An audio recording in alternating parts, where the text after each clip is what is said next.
As far as Pictos are concerned in the game, one of my favorite Pictos, or definitely the top three Pictos that I've used, one of them is Energy Master, right? And the reason why it's so good is because its active effect is that you get 1 AP per AP gained.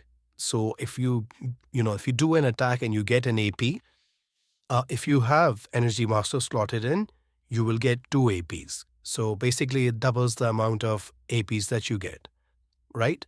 The second thing is the passive bonus that it has. It has almost 5,000 points in health, 4,970 to be exact. And this is a massive, massive passive bonus that the Picto has, right? Because this means you don't have to invest your attribute points into increasing your character's health. You can just slot this Picto in. Not only will they get more AP, they will also get more health. And you can then distribute the attribute points according to the weapon scaling that you're using. So I'm just going to show you where to get the Picto. You get it from a boss that's flying. So you see the boss here. We're going to take SK. So you need SK unlocked, have his ability to fly unlocked. And you just run into the boss and the fight starts. And this is the boss that drops the fight. I'm also going to show you what attacks he has and how you can evade them. Before we jump into that, I also want to just let you know what party members I'm using. So I'm using Verso, simply because I have the Cheetah Picto slotted in, and which gives him 2 turns, and he's good at racking up attack numbers. I have Lune, simply because you do need to keep your health up during the fight. The enemy here hits really hard and has a very hard name to pronounce.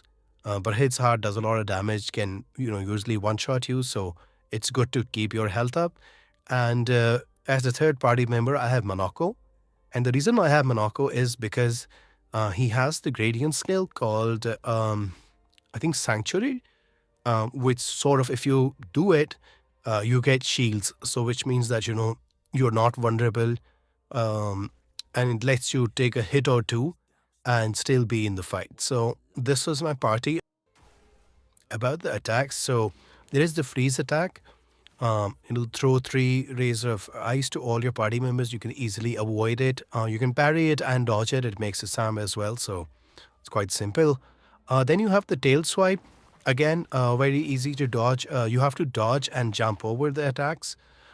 These also increase in number as you get to the later part of the fight.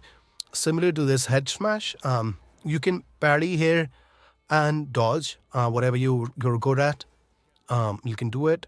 And then we have this attack, which is the gradient attack. So he'll do 3 rays.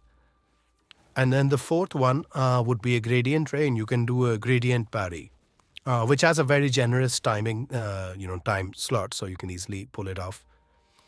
This move gets, he starts doing this move at the later end of the game, later end of the fight, actually, where he goes down and shoots 3 orbs.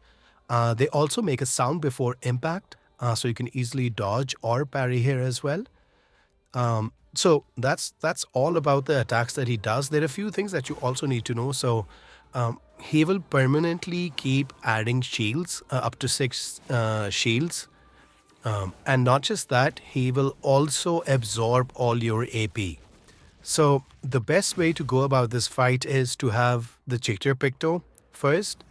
If you get the Cheetah Picto, what you can do is you can keep, you get 2 turns. So you do the first turn, get some AP, and then the second turn can be, an attack that uses AP. So how I would do it is, I would do an attack with Verso, who had the Cheetah Picto. Just a base attack. I have the combo Lumina, so he does 2 hits, and I get the Lumina for that. And then in the second go, I will try to do, one of his skill attacks, so I can get more damage off of him. That's one way of going about it. You all sometimes, so you might get lucky, and he might not absorb all your AP. And that's why parrying really helps. If you have, I think, energizing parry is the Lumina. If you have that slot and you get an AP for parrying as well. And then I think there is a Dodger, which also lets you get an AP point for parrying. So if you have those, you can sort of get some AP and hope that he doesn't absorb all the AP. But yeah, those things help. I hope you guys enjoyed the video. I'll be making more Expedition 33 videos, so stay tuned and have a great day ahead. Thank you.